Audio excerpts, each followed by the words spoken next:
everyone, and welcome to another Findmypast Fridays Live. I am your host today, Liam. If you don't know me already, I work in the customer support team here at Findmypast. And as always, my pleasure to be here with you on another Friday afternoon. We also have Ellie in the comments today, so be sure to say hello to Ellie as well. Let us know where you're coming in from, how's the weather looking, what's the weekend plans looking like as well. Let us know what you're all up to on this lovely Friday. Good to see a few familiar faces joining us already. We have Gina from Dull, Lincolnshire.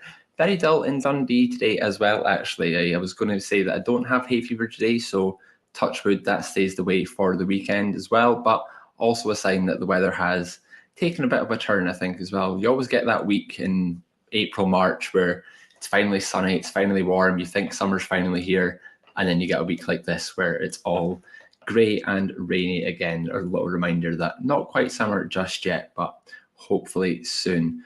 We've got Roz coming in from a sunny Massachusetts. We have a viewer over on YouTube, sunny and 21 degrees on Vancouver Island forecast. Bob in the Comox Valley, nice to see you, Bob. Thank you very much for joining us as well.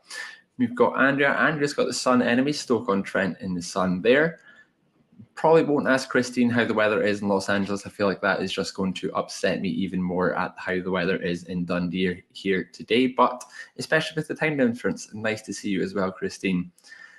Andrew, dry but overcast. At least it's dry anyway, but as I say, it's so grey, so depressing outside at the moment, but hopefully summer is round the corner here as well. Thank you very much, Daphne. As I say, the hay fever is gone today, touch wood. I have been much better at keeping on top of the one-a-day tablets as well. I think you said that you suffer as well, so fingers crossed that we both go without it for another weekend anyway as well. Janet has a mixed day in North Wales, so it's been consistently great in Dundee, so hopefully you have had at least some sunshine anyway there, Janet. And we've got Kim in West Yorkshire. Gillian, overcast, Winnipeg, Canada. Again, I'm going to say this every single time, but it always just blows my mind at where people are coming in from as well. It's just amazing to see so many people from around the world, different time zones, different weathers as we're seeing as well, all coming together on a Friday afternoon to talk about the Findmypast and family history, of course. We have got Suman coming in as well from sunny Guildford in Surrey, UK. Nice to see you again there, Suman, as well. So people are quick off the mark already. I can see Nicole has already got her question of the week answer in. So just in case you have not seen that in the preview, I will pop that on screen at the moment for you there. So this week I'm asking if you have any celebrity ancestors. Through your research, have you found out that you are related to somebody famous, or maybe even going back through the generations? Is there someone who we would still know today, or was certainly a celebrity, or some sort of famed individual in their time period as well? So any, as I say, celebrity, famous ancestors, let us know in the comments who you found, any unusual relations that you found. Maybe you've been watching Who You Think You Are or something, and there's some similarities, you've worked out a connection. But as I say, any celebrity ancestors, be sure to let us know in the comments, and we can come back to them later on as well. So still got a few people joining here as well. Nice to see you all. I say it's Friday, it's another bank holiday somehow. These bank holidays just seem to all come at once, like a Dundee bus, as they say. They all just come at once as well. Usually I'm not off on the bank holidays, but I have actually booked Monday as a holiday.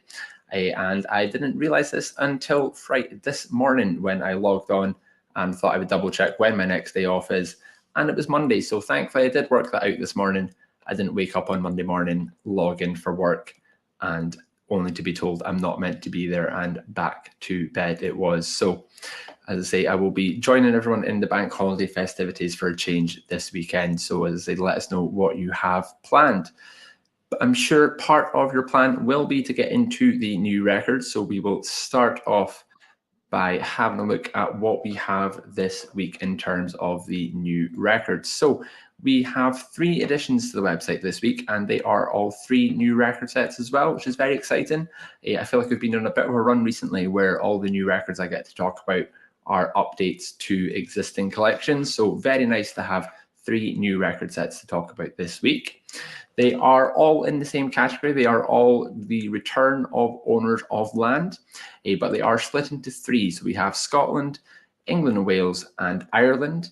Now, I know it says 1876 against Ireland there, but that is actually the year that the report was released. The data itself was also from 1873, much like Scotland, England, and Wales. These are essentially like a land registry sort of thing. They are details of people who own land larger than 1 acre.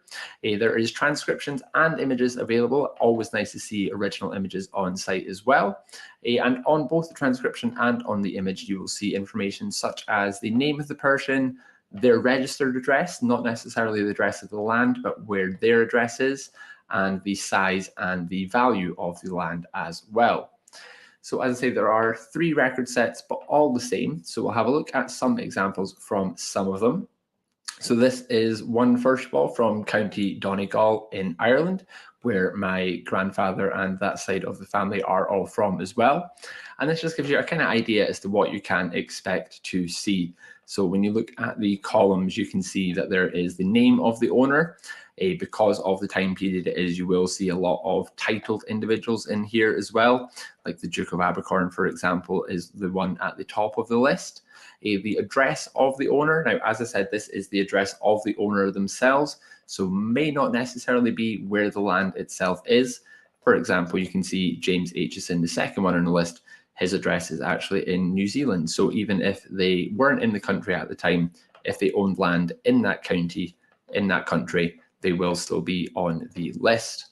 The extent column is where you will see the size of the land, and I'm going to need your help in a little second at deciphering this, and also the valuation of the land as well, how much the land was actually worth. Now, as I said about the size of the land, I'm going to need your help here because I struggled a little bit with the definitions of this. So when you see the A, that refers to acre. R is root, which is 1/4 of an acre, and P apparently is square pool. Now, I did try and Google what a square pool measurement actually was, but unfortunately, all I actually got was information about square swimming pools, how big a square swimming pool in your back garden can be, etc. Something I would very much like to have, but a little bit out of my budget at the moment. But if anybody knows roughly what measurement a square pool refers to, do definitely let me know in the comments as well, because as I say, I was struggling a little bit to find out exactly what that was. So as I say, if you do know, definitely let me know in the comments, because it's a hard thing to trace down with the way Google works these days. But that is one of the columns. That was the Irish ones. They are all set up the same as well. So this was one of the English ones. This was from Kent. You may see a familiar name on this list. In the middle is Charles Darwin. One Charles Darwin owned a bit of land in Kent. And as I say, the columns follow the same structure. So it's the name, address of owner, size of the land, and then the evaluation of the land on the right-hand side as well.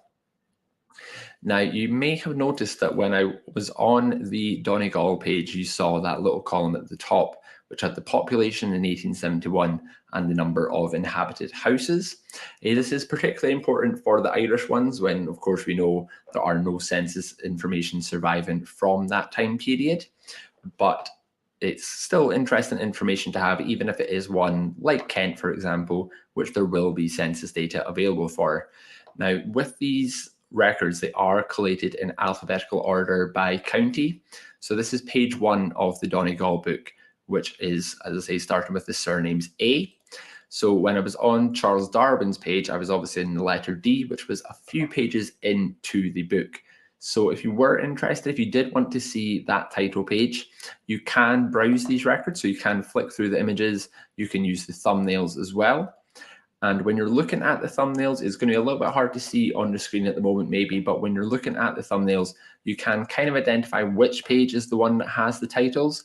That one circle is the one that has the title section because it's got that little extra bit at the top above the list of names. But I'm going to let you into a little secret, a little trick of the trade that I've picked up over the years as well. So as I say, I was on the letter D here for Charles Darwin. So he was obviously a few pages in, not ridiculous. I could scroll through them and find the original title image. But if you're looking at a Smith, for example, you're going to be so many pages into the a page and so many pages into the document, lost my way there, that it's going to be hard to be scrolling through the images using the thumbnails. You're going to be clicking for quite a while. So you'll see two links on the screen at the moment, and the one ending in 0575, that is the page that Charles Darwin was on. So effectively those last four numbers are really like the page number itself. So 0575 is the page that he was on. So as I was scrolling through, you'll notice that each page you go back, that URL will change, that number will start coming down. So if you are on the S's for Smith, for example, and you want to get to page 1 of the county, rather than scrolling through each individual image or using the thumbnails to scroll through, what you can do, as I say, a little trick of the trade, is just to change that number at the end. If you knock a few digits off of that number, you will eventually start coming down to pages. As I say, he was on 0575 and the title page was on 0562. So if you start taking 10 pages off that, keeping an eye on the thumbnails, you will eventually see that title page with that nice little bit of information about it there. And this is the one for Kent. It's got the population, the number of inhabited houses, and also the number of parishes as well. So just some nice little information as well. But as I say, it's a nice little thing to have if you are interested in finding that. And next up, we have one which I am very excited about. This is the update to the Find My Past photo collection. I've spoken about this at length on here before, so I'm sure you'll all know this by now. But the Find My Past photo collection is essentially what it says on the tin. It is a collection of photographs from various different sources. And this week we have added a really nice new addition to the collection. These are photos from the Daily Mirror photographer Bela Zola. He was like a staff photographer for the Daily Mirror back in the 40s. It started off, I think, 40s, 50s maybe. And then when he was, as I say, staff photographer, taking pictures of all sorts, just a newspaper photographer. But he obviously had something going for him because eventually he was given his own column in the paper. That was the Life in the Mirror segment of the Daily Mirror, that was called. And these are the photos which were designed for that segment. Now, if you are interested in finding the photos from Zola specifically, the best way of doing that is to use my best friend, the All Record Sets page. If you find the Find My Past photo collection on the All Record Sets page, you'll have that keywords field, and in there you can pop his name, and then you'll get the results for the collection that has just been added. I will also mention that keyword field can be used for any number of things. I find myself popping all sorts of stuff in there. Football teams, puppies, kittens, whatever you're interested in, definitely worth a look over the course of the bank holiday weekend. Pop in a few phrases, pop in a few words, see what comes up for what you are interested in. And I've got a couple photos from Zola to show you here. But first of all, this is what the segment in the newspaper where the photographs were taken from originally looks like. So there's quite a few of them in there. They are available in our newspaper collection as well, which is really exciting too. And I'm going to have a look at the newspapers in a bit more detail later on in the session as well. The images themselves are always really good. I find myself really enjoying a lot of the images. But the best thing about them in the papers themselves is the captions. You get these really nice captions, always read really well, really interesting. And at the end of the caption, there's just a little snippet about what the column itself actually is. And I just really like this phrase. It says that Zola is holding up a mirror to life as he travels round Britain. And it is really like that. As I say, there's all sorts of walks of life in here, all sorts of ages, occupations, everything that you could possibly want of photographs of individuals in this collection. So as well as the collection itself, definitely also have a look at the newspaper side of things to read those captions, see what else is out there. But in terms of the images themselves, these are a few ones from the photo collection. Starting off with my favorite, a caption, again, not as detailed as they were in the newspaper, but I just found this really funny. A chef with 2 huge piles of toast. Descriptive to say the least. I've never seen a plate of toast quite that size before. But as I say, I really like this image, just the size of the toast, the way it's lit, everything like that. One I would quite like maybe framed in my kitchen as well. I think that's a really cool image as well. And as again, from street sweepers, the last one, to a chef with 2 huge piles of toast, all sorts of things covered in these papers. And this is one that I also found quite funny as well. I'm wondering if anyone can maybe hazard a guess as to what is actually going on in this image. What is this queue of gentlemen? What are they being judged on? There is definitely a clue, I should say, in how they are dressed. If anyone would like to hazard a guess as to what is going on in this image, what are they going to be judged on? I think this is probably a thing of the past. It's something I'm definitely aware of, but not something I've ever seen in person, although I think it should definitely make a comeback. And yet people are getting that. It is a knobbly knees competition. Who has the knobbliest of knees? I would love to be able to zoom into this and show you. We could maybe make a judgment as well, award an award to the individual. I'd love to know who won that. But as I say, just something really funny. And again, something I was aware of, but haven't seen in person. So if anyone is aware of any knobbly knees competitions on the go or has seen one recently, do let me know. That is definitely a country fair I will be attending at some point in the future. And from knobbly knees to London Zoo. Hey, this is a photograph from London Zoo in the 40s. And this is just a little boy with his, I'm assuming his dad and maybe little brother there, looking entirely unfazed by the size of the element in front of him there, hands in pockets. Doesn't really look that fussed, as I say, which is something that I find hard to believe if I was in a pen that close to an elephant. I think that's something I'd be a little bit more enthralled about maybe as well. But yeah, as I say, that is London Zoo in the 40s. And again, it just goes to show you the sheer variety of things which is available in this collection. You've got the thumbnails along the bottom when you're viewing the images, and you just never know what's going to catch your eye. This is one, I'm pretty sure I found this when I was looking at the knobbly knees competition, actually. And of course, I saw an elephant. I was going to click on that image, and that was one that I found across there.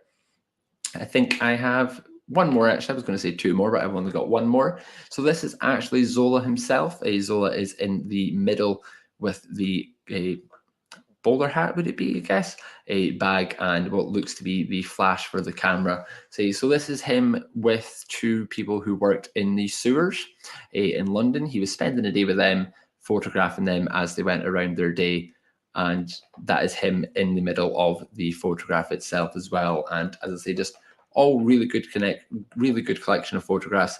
And one thing that comes across, and especially in this photograph kind of confirms it, is that he really seems to have some sort of a connection with the people that he's photographing as well. He always seems to get really good shots and spend the day with them, see what's going on as well. So really good. Many thanks for the addition to the title. As I say, a really, really good one to have. And as I mentioned, it is quite a newspaper heavy session today because we do, of course, have new newspapers to talk about as well. I was going through my slides right before I joined, making sure everything was in order. And lo and behold, as always, things have been nudged over a millimeter or so. So apologies for the hard to read updated column, but we have a whole host of updated titles again to talk about here as well. You will see some years, some of them say various because there were simply so many new years added that they did not fit in the slides. Although, as I say, even what I've added doesn't appear to have fitted in the slides as well. But a whole host of updated titles, as well as 3 brand new titles as well.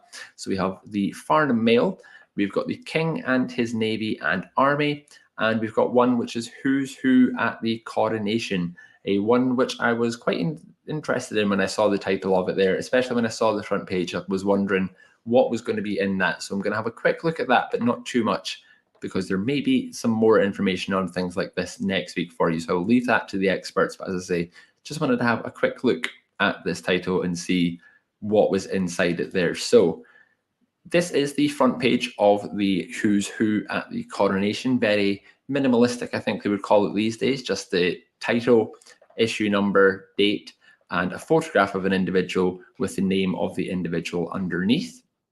It's a very short title, I should say, as well. There's only 4 pages per issue. You've got a person on the front cover. You've got a person in the second page as well. One thing I did find about this was I was maybe expecting a little bit more information from this newspaper. When it was said a Who's Who at the Coronation, I thought there was going to be a whole list of names, pictures, descriptions of who they are, why are they attending the coronation, that kind of thing. But as I say, I think minimalistic is the word. It's just a photograph of someone with their name underneath as well. So as I say, very short title, nice one to have a little flick through. And as well as the photographs of 2 individuals, there's also this page as well in all of them, which I'm assuming is Mr. Malin may have paid some money for this. It's a bit of a PR piece, I think, again, they would call it these days. But this is basically just a little story about Mr. Malin, who has come forward with a novel coronation gift to the poor. He will present 61 complete upper and lower sets of individual teeth to 61 poor and deserving men over the age of 61 in honour of the coronation. So a nice little gesture from Mr. Malin, although, as I say, I do fear he may have paid some money for this little puff piece that's in the coronation title. But as I say, nice little page to have as well. That is in certainly all the ones I looked at.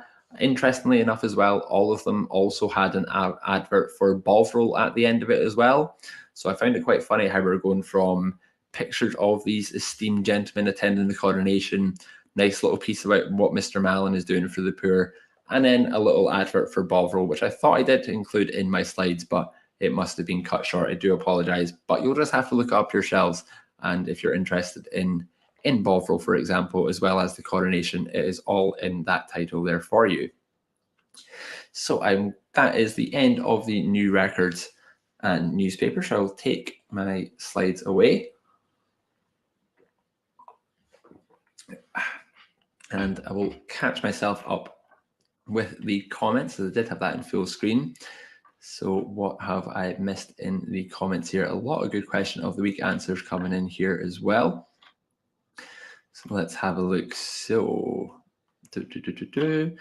so Matthew's offering a potential explanation for the P square pool. It was arches, rods, and perches. So maybe it's perch that it is actually that. And I thought it was square pool, I was told, but maybe it is perch in that case then. Again, still none the wiser as to what a perch refers to in terms of measurement itself, but the potential explanation there. Just had to scroll past a good page and a half worth of comments that simply said knobbly knees. I do like that as well. Pickle saying the glamorous grannies competition as well. I had another one that I remember hearing. I know, like, I'm not familiar with the term, but I'm not sure that that was ever a thing in the country fairs I was going to when I was growing up. But then again, I've never been to a place like Butlin, so maybe I've just simply missed out there as well. And Claire saying that my dad and I, when we were young, probably would have won the knobbly knees competition. So I will admit I'm up there with you as well as Chloe. I can see that Ellie said the same as well, that not knobbly knee. Maybe we should have our own one time on Findmypast Live. We can award these sort of awards to each other there. I'm only joking, of course. I'm not getting my knees out on a Facebook Live. And Ellie's saying as well that she's been looking into the chaps in the title, and a lot of them were golfers. So there you go. If you are a golf fan or golf historian, then might be one that is worth a look there as well, if a lot of them were actually golfers. I didn't have time to actually look up anyone there, so I will maybe be picking you and Jen's brains after the session today to see what you have found out about those individuals, because as I say, certainly an interesting title, even just the way that it is structured. So I think we will go for, I was just going to say we'll go for question of the week, but I've got an answer of the week here. Roz, a perch is 5.5 yards. So there you go, 5.5 yards. So that has provided some clarity. As I say, I knew I was going to need some help because my Googles were not proven very successful on this occasion. So I've learned something here today. Thank you very much, Roz and Andrew, for your help with that one. So we will go as they have a look at some questions of the week answers. Still time to get them in, of course. I will probably have time after my next segment to come back and do some more. So you can still get your answers in as well, but we'll start having a look through. Nicole was first off the mark, so it's only right that we give her the first slot there.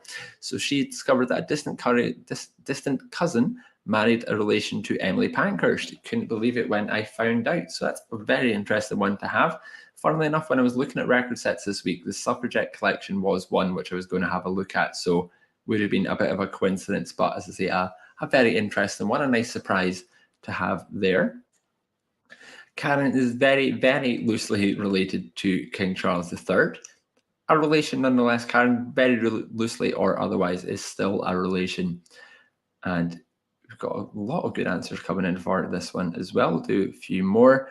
Janet throw two ancestral distant cousins sang with the, I'm not going to pronounce that. I was going to say doily, like a tea coaster, a carte opera company in the 1890s, early 1900s, comic operators of Gilbert and Sullivan and the Mikado, etc. So nice to have some performing ancestors as well. I think that's did I ask a question something along the lines of performing ancestors or something along those lines? I feel like I've asked some that was rang a bell when you said about the opera company. I feel like maybe I've asked something similar to that one as well.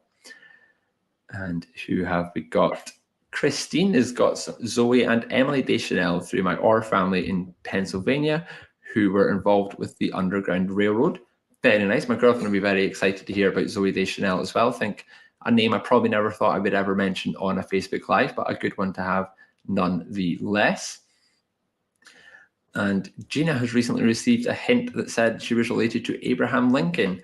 The only thing is they have a different relative, different to my research, so I don't know how true this connection is.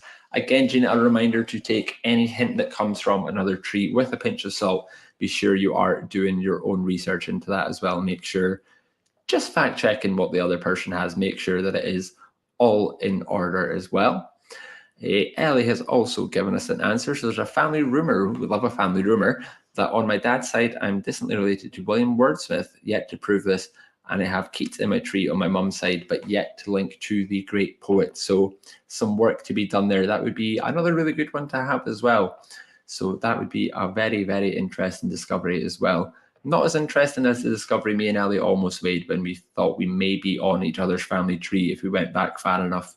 She had some boils in her Irish side of the tree eventually, but sadly, no joy just yet. And who else have we got? We'll do a couple more here before we look at the next segment. So Sue Moon is saying, no celebrities, but one of my relatives was a minister from Wick in Scotland to Ballarat. And I believe he was there at the same time as Craig Revel Horwood's relatives were, and wondered if they knew each other. So we've talked about Strictly on here before. We always talk about my humming, when my awkward pause humming, sounding like the Strictly theme tune. So I won't go into too much detail about that one again. As I say, I've thought I was done with my Strictly Come Dancing phase of Fridays Live. And still scrolling through here as well.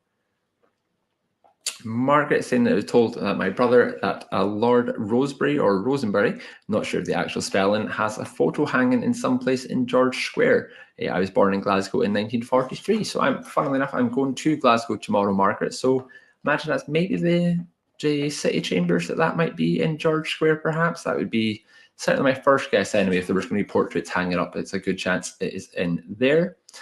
And we will do one more. Joe has found my gateway ancestor about 3 years ago, which led back to Richard III, Duke of York, and Cecily Neville, her 17 times great-grandparents, and opened up beyond that to the royals and William the Conqueror, 28 times great-grandfather. So much like the places that people come and tune in from here, how far back people have got in their family trees also never ceases to amaze me as well.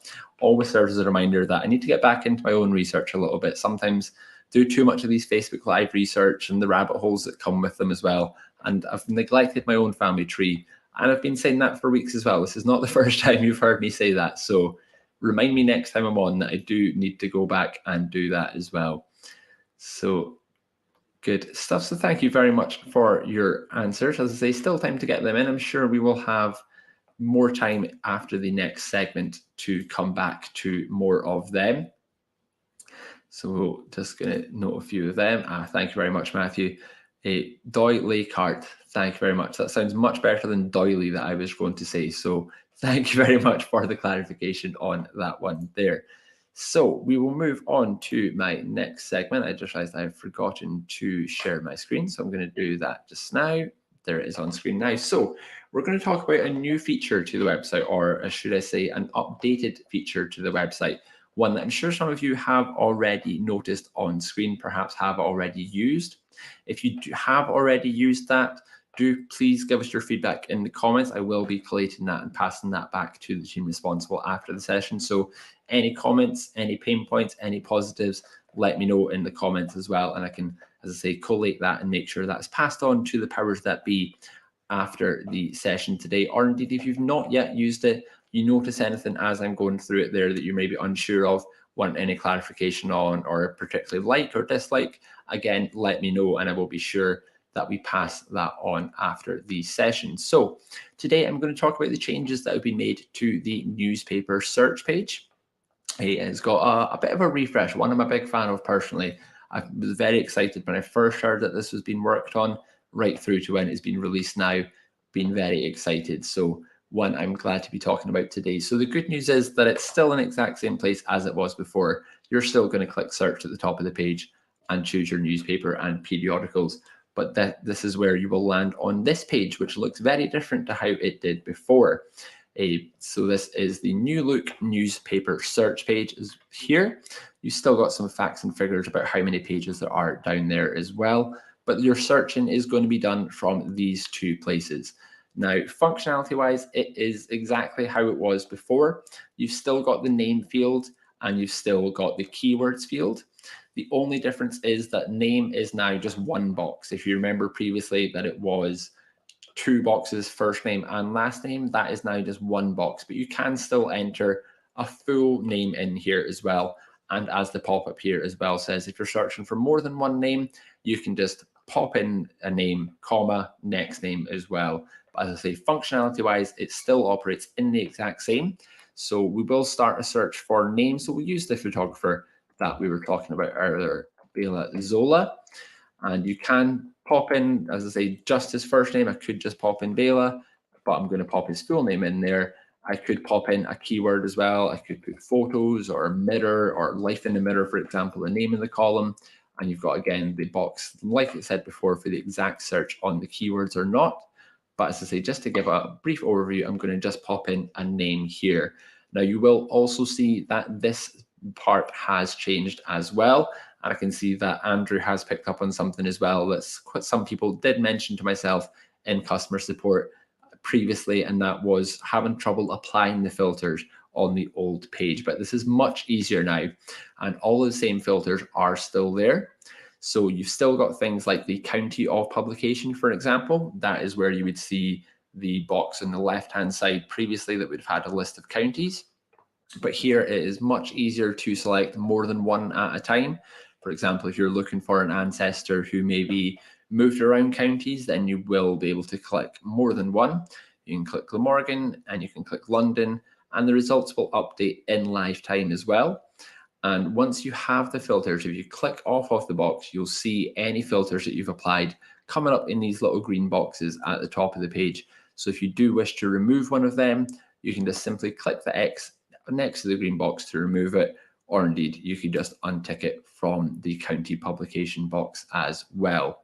Place of publication exactly the same as the county publication as well, just a little bit more drilled in. It's Leeds instead of just Yorkshire, for example. One thing I will draw your attention to is the article access type. So this is particularly important if you have maybe no subscription at all at the moment, or maybe one that doesn't include access to the newspapers. There are thousands, if not millions, I was going to say millions, but I thought I'd maybe overstepping the mark, certainly thousands of free to view newspaper pages on the website here as well. So if you, as I say, don't have a subscription at the moment, or you don't have access to newspapers in your subscription, carry out a search and have a look at the article access type. This particular one, unfortunately, the Daily Mirror, is not free to view, so it's 0. But if there were free to view results in my search, I could click that, and I know that even without having a subscription, I can still access all of those papers that are coming up in the results. And just a quick clarification on that. Thank you very much, Ellie. 2 million. So I was right. I was going to say millions, and then I thought, what if it's just thousands, hundreds of thousands? But 2 million. So 2 million newspaper pages for free. So as I say, if that fits your subscription status at the moment, still plenty to get your teeth into there as well. Another thing that I will draw your attention to, because previously you may remember that when you were on the search page at the top of the search page, the initial search page, you had boxes for British newspapers and for Irish newspapers, and it was only possible to search one category at a time. Whereas if, like me, for example, you have ancestors who started life in Ireland and migrated to Britain, then you can use this. Initially, it will search both at the same time. But if I was only looking for something from their time in Ireland, from an Irish newspaper, I could click Irish collection, and that is only going to give me the Irish newspapers in the results. But as I say, my biggest thing about this is that you can now search both at the same time. That is a really big thing for me. I think I really like that feature there. And you've still got the date published. Again, this works exactly how it did before. So I know when you first open up the newspaper page and you're viewing the results, it might be quite daunting. It looks very different. But as I say, all the same functionality is still there. You can still click through the years, start drilling down and picking the year that you're looking for, and then eventually get into the months and get into the dates as well. If you want to remove that entirely, again, you can click that X there, you can click that X there, or if you just want to adjust, maybe you want to go from June into July, if you click that back, these will start drilling back to what it was before. And again, the results are updating automatically, and you can just pick a different month to search in as well, going for a different year. I will remove that one there. And finally, title publication, again, works in exactly the same way as it did before. But as someone mentioned, you don't have that apply filter button anymore, which sometimes if you were zoomed into the page too much, for example, it would get cropped off the little box at the bottom. But again, with this, it is so much easier, I think personally anyway, to search for a title of a newspaper and again, pick more than one at a time and pick the titles of the newspaper that you are looking for. And it is ordered, I will just mention, in order of how many results there are as well. I think maybe it was alphabetical order the list was, but now it is in order of how many results there are. So obviously Zola was a photographer for the Daily Mirror, so that is the most common one on there. But if it is one that's quite a short list, that one, but if there is one that you're looking for that isn't on the list, then you can just type that into the box and see what comes up. Even if, for example, you just type in something like Yorkshire, you'll get a list of the Yorkshire papers that cover that topic, and you can click on as many of them as you like to apply them to your search. Now, when you're looking at the results, again, it looks different, but it is all still there. You will still get a preview of the article as well in this little section of the window here. You'll get the date of the newspaper, the name of the newspaper, and then the location of publication as well. But one thing you may have noticed that's different is the added on date. So this is actually the date in which the paper was added to the archives. Some people have wondered, like, what would that be used for? Personally, if I'm doing a recurrent search, if I'm constantly looking up the same person or the same topic in the newspapers, the date added field has been really helpful for me, because I know if I saw a date, for example, like if that was last week, 2 weeks ago, and I know I've not done that search for a while, that's probably going to be a new title for me or a new result, certainly, that I've not seen before. Obviously, the ones that you have viewed before will be ticked there, and it does say you have previously viewed this article when you hover over that button. But as I say, it's just really handy. At a snapshot, you can see February 2018, I've definitely done that search since then, so I will have seen that one. And also, if you are looking for newer results for a search that you've done a few times, you can also use the sort function to sort them by the date in which they were added. And again, much like it was before, the publication date, newest and oldest first. And again, they are much more accessible now, those filters. It's much easier to sort them and just do it very quickly. Newest date, most recent newspaper first, oldest newspaper, for example, as well. And this is when the website, or as I say, the screen sharing, I always say, decides to go a little bit slow on me there, but we're back. So, and then if you did, as I say, have a few filters that you'd applied, you'd got a collection, a date, a place, a newspaper, and you wanted just to get rid of that, start again from the scratch, you can click clear all filters, and that will just get you back to your initial search, just using the name and or keyword that you had entered. And I will open up a newspaper as well. This hasn't actually changed. This is just exactly as it was before.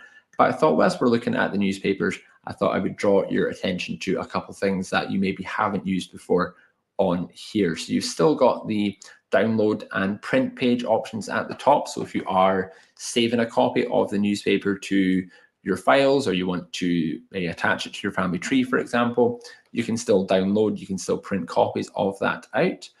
But you do, if you are still adding a newspaper to your tree and you want the image itself, The best way of doing that, I mentioned before, is using the snipping tool. If you have a Windows PC, you'll have something called the snipping tool installed, and Macs do have a similar feature, although I can't quite remember what they call it off the top of my head. But essentially, it is taking a screenshot, but rather than the full screen, it allows you to take just a section of the screen, and you can snip the article or the photograph, for example. If you wanted those two photographs or one of those photographs on your tree, you can use something like the snipping tool to just take that, rather than downloading the full page, having to crop it, etc. You can just do that. One thing I will mention on the topic of snipping, if it is something that you are going to do, then I would recommend this search terms button at the top of the page. This is essentially, so whatever you've typed in, so I popped in Bela Zola, his name is not only highlighted, but also in these little blue boxes. If you're taking a snipping of the page, you might want to get rid of them just so your screenshot looks nice on the family tree. You can just click that button, and that will get rid of the blue boxes around the name or the keyword that you have entered. Now, you may also notice as well that Zola is slightly lighter than the rest of the page. That is again because his name has, although the blue boxes are gone, his name is still highlighted on the page. So the rest of the page becomes slightly darker. You can see in this section the contrast between the two types of article there. So again, if you are going to be snipping a newspaper page and saving that to your tree, if you see this little button in the middle of the arrows there, that essentially just resets the page. So everything becomes full light. You can see full thing, nothing is slightly darker, nothing slightly lighter. Again, just making sure that your screenshot or your snip is the best quality it can be to get that onto your family tree. And of course, once you're done, you can just click that back to search results button, and you will get back to the results of your initial search. So as I say, that is a little brief overview of an updated feature on the website, one there's been quite a lot of chatter about. So I just wanted to kind of run through that briefly, quickly with you, my favorite customers. Don't tell the rest of them, but of course, the Fridays live audience are my favorites. As I say, keep that between us. Give you a little view, show you how exactly this works, so you can still be making use of the newspapers and getting the most out of them for your research. So as I say, if you have already used the new newspaper search page, do let us know your comments do let us know your feedback in the comments. If you noticed anything on when I was going through that there, then do let me know. If you have any questions, anything you think we can help with. I, of course, work in the customer support team as well. So outside of the session, please feel free to get in contact with us as well, and we will be more than happy to make some suggestions. So let's have a look and see. We'll just have a see any comments before I stop sharing my screen. We will just have a look to see. So Russ is asking about, he has previously found some 1931 articles from the Police Gazette, and he can't seem to find them anymore. So let's have a look. We'll do a little live tutorial, shall we, see if we can find the 1931 Police Gazette for Russ. It's going to be embarrassing if we don't have it. So fingers crossed, now that I've committed, that we do have it. One thing I will just mention, that if you are like Russ looking for the 1931 Police Gazette and you don't know exactly what you are searching for, you don't actually need to put anything in those boxes. You can just click search, and that will get you to just a full list of the newspaper pages. So you can start using things like the title of publication to find the name that you're looking for. So I popped in police there, and we have Police Gazette. We will close that down, and then we've got the date published. So you go 1900 to 1949. So we seem to stop at 1919 for the Police Gazette at the moment. So I will need to double check. If you leave that with us, we will double check and see what's happened to the 1931 editions of there, because as I say, we do only seem to go as far as 1919 at the moment. So we will have a look. I know Ellie's popped a link in there for you as well, so have a look at that. But as I say, I'll double check that. As I say, I'm going to be collating feedback, so I will see exactly what has happened to the 1931 Police Gazette. But as again, just a quick reminder, that is how you would do that if you wanted to find what we had for something for a particular newspaper. Just click the search button and you'll get straight through to the filters page where you can start drilling down to titles and years and dates without a name or a keyword being entered. So take those there, and I'll just have a quick look as well there. So we have Family History Fanatics over on YouTube. Is there a way to turn off the clip and highlight?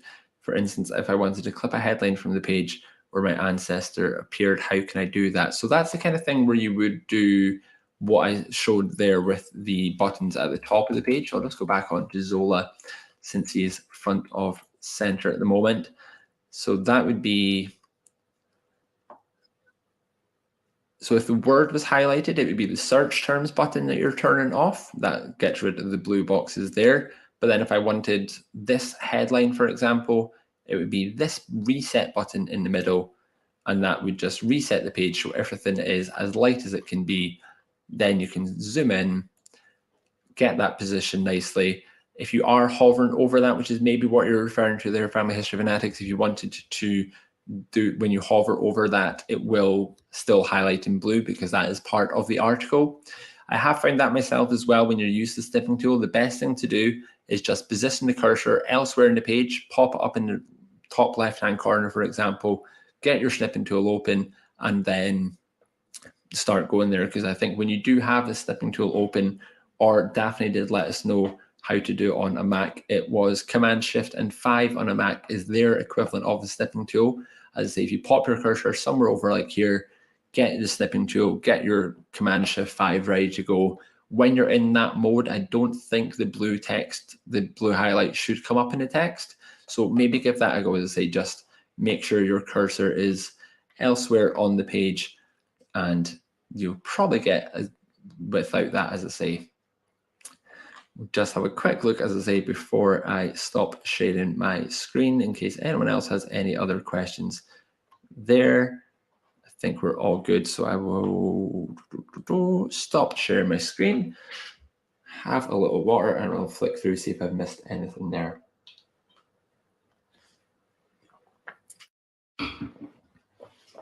So, yeah, so some people enjoying the new newspaper search anyway there. Joe, I know Ellie has mentioned this, but just for the rest of you as well, that there did used to be that article type feature. I even covered that in a session previously, I think, which let you pick if it was a family notice or an advertisement or indeed an illustration, which was my most used one of that article type feature. That has been removed temporarily whilst the team do some work. So we do hope to have that coming back soon. So keep your eyes peeled for that, Joe. As I say, it was definitely one of my favorite features. So I am eagerly awaiting that as well as yourself there. Mary's going to have a look at the Irish newspapers. Yeah, definitely have a look at the Irish newspapers as well. I always thought that my ancestors wouldn't really be in the Irish newspapers. I didn't think they were up to too much, but there's certainly reports of them in the Irish papers as well. So be sure to have a look at them as well. And Kim saying, yeah, exactly, that newspapers are deadly to research. A quick article search and 3 hours later, you're 50 articles in and it's no longer related to what you started looking for. And this goes back to what I was saying about how much I struggle to do my own family tree these days, because like you say, now that I'm much more, like when I started my family tree, I was much more focused, like let's find ancestors, let's find where this person was. But now I'm much more into just family history as a whole. So it's much easier for me now to find a newspaper article. Oh wait, that's not my ancestor, but that article looks quite interesting. That photograph looks quite interesting. And like you say, Kim, 3 hours later, you're nowhere to be found, miles away from what you started looking for. Sometimes don't even remember what it was that you were looking for. I'll look at some few more comments. Jean says that they thought the new newspaper is great and was able to find newspaper issues not available. The one I was looking at was very sporadic. So yeah, again, nice to hear that people have been using it as well. And yet a nice reminder from Karen as well that don't forget to take reference of the newspaper article as well. So that is a very good point, because the amount of people I speak to who have a snipping saved on their device somewhere, but no reference to what the newspaper, the title or the date, and they're trying to find that again. So yeah, one thing I tend to do is when reviewing the newspaper, you'll have the title and the date of the newspaper at the top of the page. If I'm just saving something quickly, I'll just copy paste that from the website and make that the file name. So at the very least, I know the date and the title that the newspaper was in. just so even if that means I've got to scroll through 30 pages of the newspaper to find what I was looking for, it's better than not knowing the newspaper or the date whatsoever as well. And yeah, Linda, again, a Mac user, the Command Shift and 4 on the Mac. So that's more like the snipping tool that I was talking about, Linda. That's the one where you'll take part of the screen. You can use 5 for a full screenshot. If you're blowing the newspaper up to full screen and use the 5, you'll get the full thing. But like we were talking about before to the user over on YouTube, that if you're looking for just a headline, for example, then yeah, Command Shift and 4 is the way to do that. You'll just be able to drag a box on there and see what is in the, get that saved to your tree.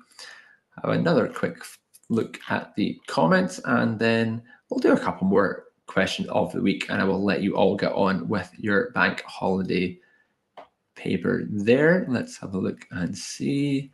So Margaret asking me to be the Glasgow Record paper I would look into. So Glasgow Record is certainly a good one, but there are a lot of Scottish newspapers on the website as well.